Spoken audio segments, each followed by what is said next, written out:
Bismillahirrahmanirrahim.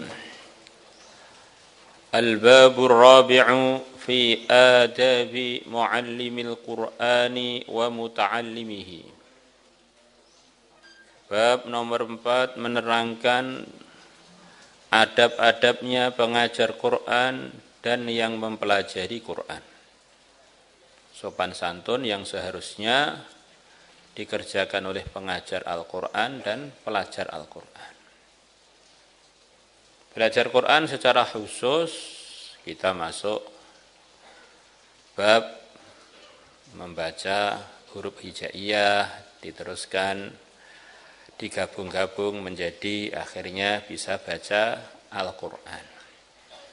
Bagian dari belajar Al-Quran, menghafalnya dengan bertajwid, makhraj hurufnya dipraktekkan, dijaga, bermula dari mana, berhenti di mana, paling mudahnya ngikut tanda-tanda yang telah ada di Quran yang telah kita gunakan hari-hari itu. Kemudian di antara maknanya mengajar atau belajar Quran adalah belajar arti-artinya. Kita belajar fiqh, kita belajar tauhid, kita belajar fasolatan. Sekian banyak Al-Quran memerintahkan kita, termasuk yang akan kita baca hari ini, untuk negakkan sholat. Ini praktik gimana? Kita belajar fasolatan, biar bacaannya benar, biar syarat rukunnya tahu dan dilaksanakan. Kemudian kita belajar fiqh biar tahu sholat 5 waktu itu waktunya bermula dari mana, berakhir di mana, bagaimana tertibnya jadi imam, tertibnya jadi makmum, dan seterusnya. Ini semuanya adalah kelengkapan dalam belajar Al-Quran, menunaikan huruf dan lafaz-lafaznya, mempelajari kandungan maknanya, kemudian mempraktekannya.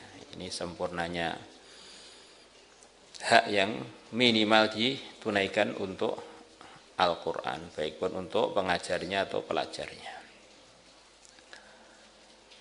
Hadzal babu, bab ini ma'al babaini ba'dahu, bersama 2 bab selepasnya, huwa maksudu kitab, adalah yang dimaksud dari kitab ini. Wa huwa maksudu kitab, mengenai sopan santunnya pengajar dan pelajar Quran, tawilun mungtasirun jiddan, panjang dan tersebar, sangat tersebar. Maka saya ingin ngerangkum untuk mudah dihafal, mudah untuk diakuratkan. Wa ana usyiru ila maqasidihi, dan aku akan berikan isyarat kepada maksud-maksudnya bab. Mukhtasaratan fi fusul, yang diringkas dalam beberapa penjabaran, dalam beberapa fasal. Fasal itu aslinya penjelasan. Liyasula hifdhu wa dhabtuhu, supaya mudah menghafal bab itu dan mengakuratkannya insyaallah taala. Ya, hari-hari kita ini bersinggungan dengan Quran, sudah kita tunaikan belum hak-haknya? Awwalu ma yanbaghi lil muqri'i wal qari'i ay yaqsuda bidzalika ridallahu taala. Pertama kali yang sepantasnya bagi pengajar, al-muqri itu yang mengajar, wal qari dan pembaca, pengajar dan pelajar. Keduanya memaksudkan dengan belajar atau mengajar Quran itu ridhonya Allah Ta'ala. Jadi kita ini ngaji ini niatnya untuk cari ridho Allah. Bukan niatnya kalau gurunya ada masuk. Kalau gurunya nggak ada, bolos. Itu namanya bukan karena Allah, tapi karena kelas, karena absen. Nah, itu sudah tingkatan masih terlalu rendah. Mungkin belum ada nilainya secara pahala. Ya, paling ya normalnya orang ada malu dikit. Kalau gurunya ada, masuk. Kalau gurunya nggak ada, jadi goyang. Jadi kalau gurunya ada nggak masuk, itu sudah bebal, sudah nggak punya malu. Nah, La ilaha illallah. Begitu juga sebaliknya. Muridnya ada, gurunya enggak masuk, itu juga guru yang enggak punya malu.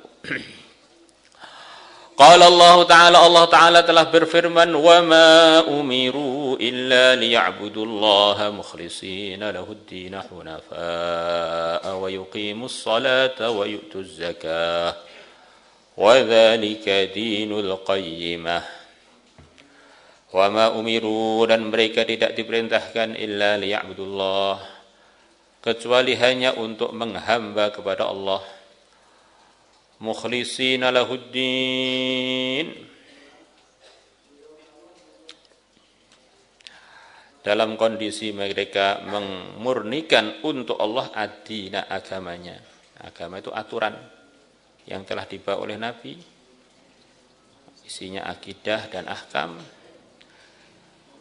Mengerjakan agama itu semata-mata karena Allah. Maka kita telah dengar beberapa pekan yang lalu ada ceramah dari Syekh dari Madinah itu. Apa itu ibadah? Ibadah adalah mengamalkan segala sesuatu atau meninggalkan sesuatu yang mendatangkan ridhonya Allah. Maka ibadah itu luas. Ngomong bisa jadi ibadah, diem bisa jadi ibadah, bergerak bisa jadi ibadah, jauhlah bisa jadi ibadah, uzlah bisa jadi ibadah. Di amalan-amalan yang dikerjakan di situ itu semata-mata untuk cari ridhonya Allah. Tentu saja sesuai dengan aturannya, bukan kita ngarang sendiri gitu ya. Ke sawah cari ridhonya Allah, di sawah malah maksiat, itu cari ridho Allah yang nggak bisa. Ibadah itu harus berupa sesuai aturan gitu.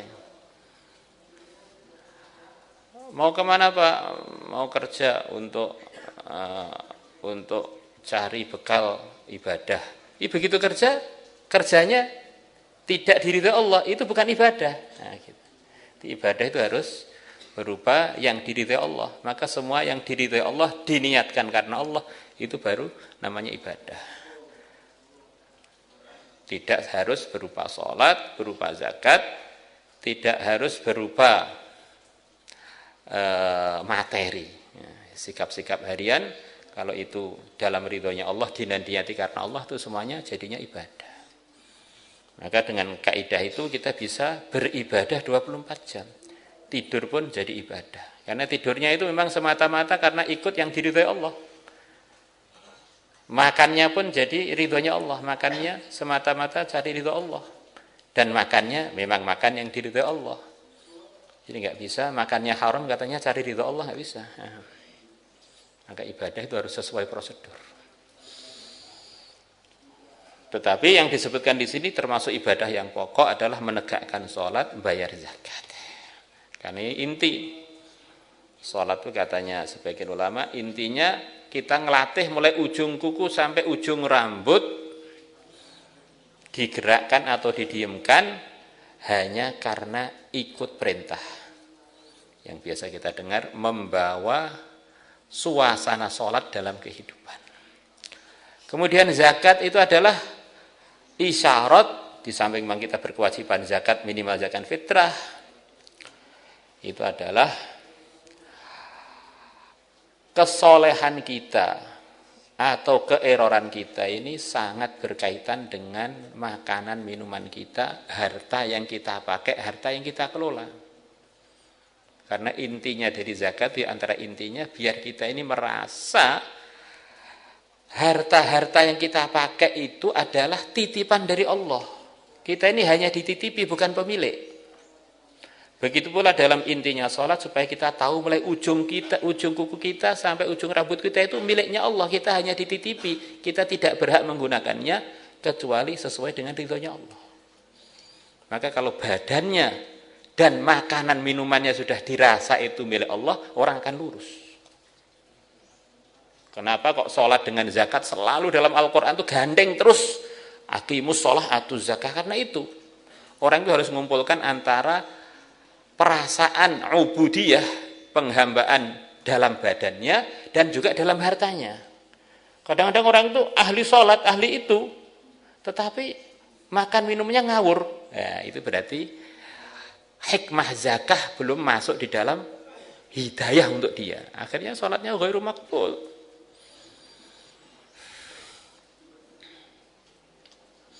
Kullu lahmin nabata min haramin fannaru awla bihi. Semua daging yang tumbuh dari yang haram, neraka lebih berhak untuk mengkonsumsinya. Maknanya orang itu kalau makanannya haram, sulit banget untuk dapat hidayah. Karena makanannya itu akan mendorong dia untuk melanggar, untuk maksiat, untuk ini itu.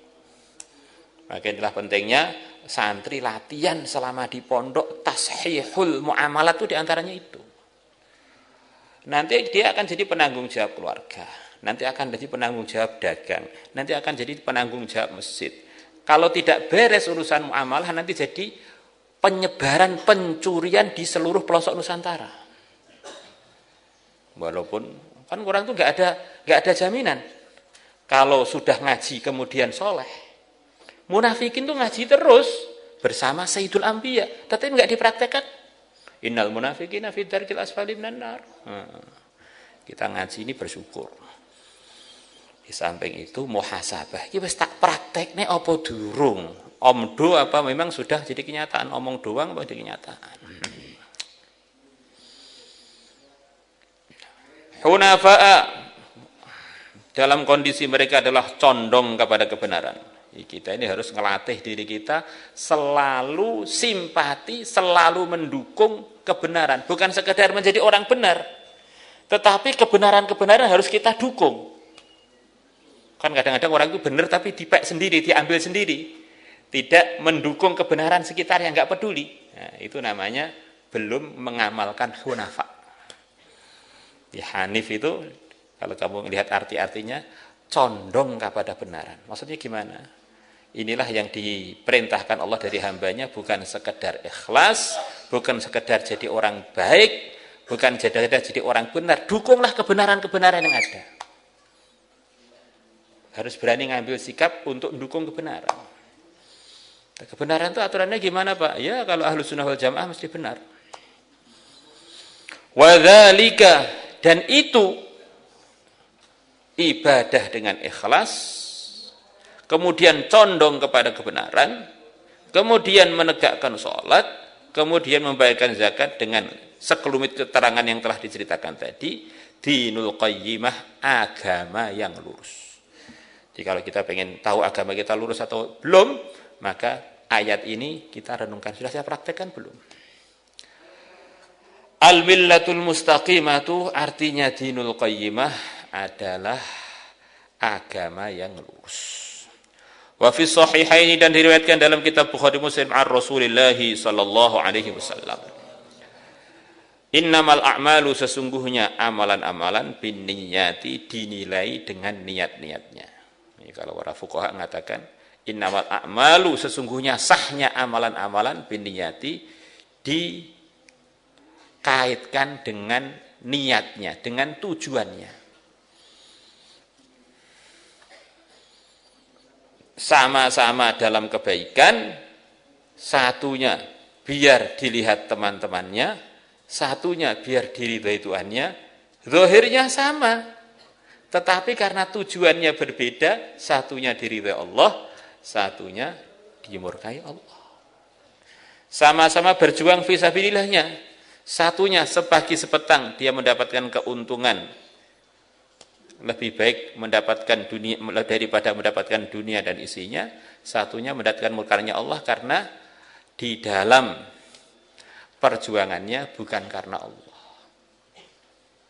Ya, ada 3 orang dalam puncak kebenaran tetapi tujuannya bukan karena Allah. Yang satu orang alim biar dipuji-puji, yang satunya orang yang infak sampai habis hartanya biar dipuji-puji sebagai dermawan, satunya berjuang fisabilillah sampai mati dalam perjuangan hanya biar dibilang jagoan, pendekar dan lain sebagainya. 3-tiganya dipersilahkan untuk masuk neraka.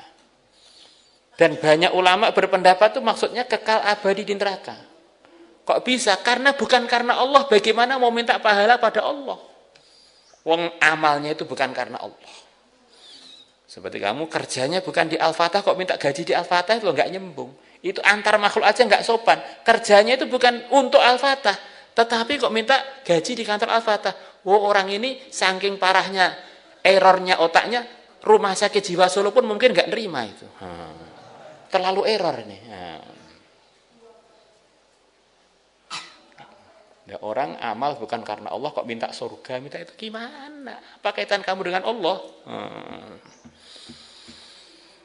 Wa innama likulli imri'in ma nawa, dan sesungguhnya bagi setiap orang apa yang dia niatkan. Apa yang dia niatkan itulah yang akan dia punyai, akan dia miliki. Kalau niatnya bukan karena Allah, bagaimana mau minta dari Allah? Yang dia miliki kan bukan karena Allah itu. Kalau dia memiliki karena Allah, ya minta pada Allah, diberi fasilitas oleh Allah. Nah itu baru normal.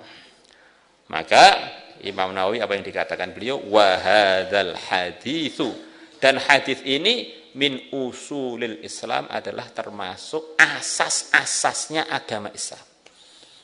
Di asasnya ketundukan pada Allah, Islam, isim fa'ilnya muslim, orang yang tunduk kepada Allah.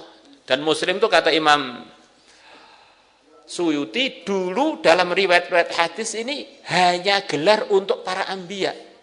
Karena muslim itu adalah mengumpulkan antara iman yang benar dan amal yang sempurna. Itulah muslim.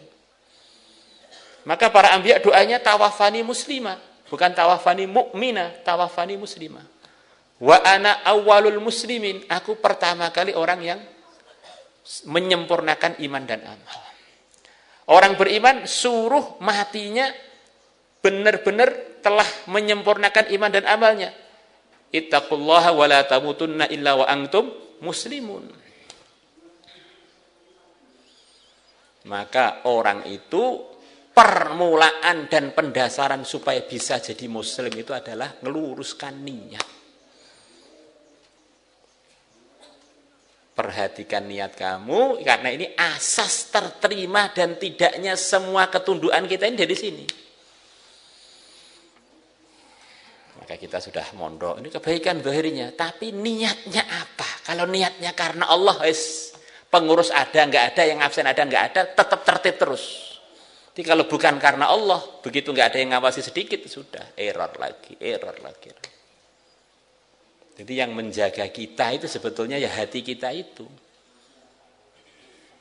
Inna fil jasadi la mudghatan, idza saluhat saluhal jasadu kulluhu, wa idza fasadat fasadal jasadu ala wahya alqalbu. Niat itu letaknya di hati. Kalau hatinya benar, akan memerintahkan anggota tubuh untuk benar.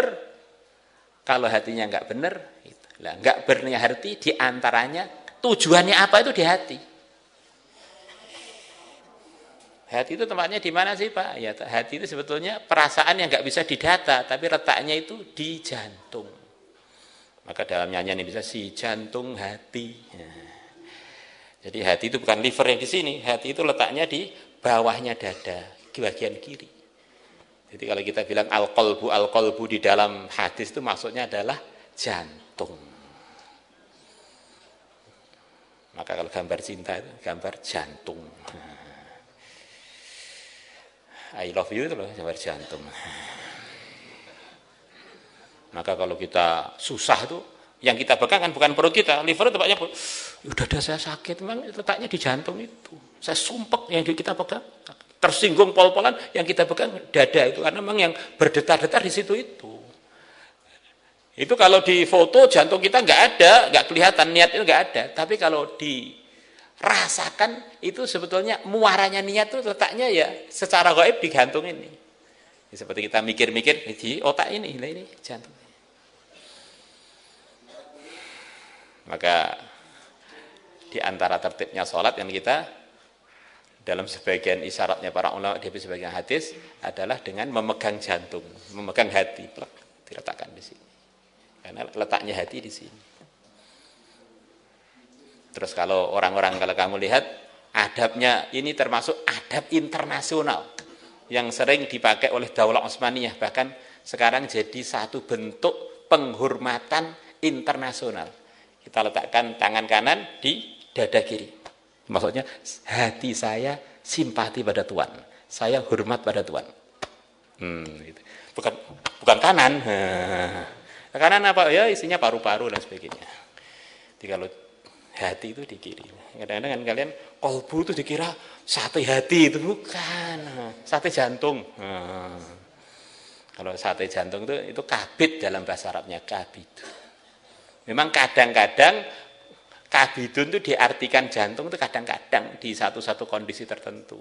Tapi secara umum hati-hati yang dimaksudkan al-qalbu itu maksudnya jantung.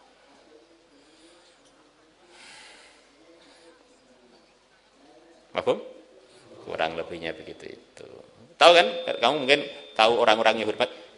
Ya kan? Ya. Kenapa kok di kiri? Kalau kamu nggak paham maksudnya, yang kamu pegang malah kanan. Itu salah. Pegang kiri, tempat hati kita. Hati saya bersama kamu. Nah, salatullah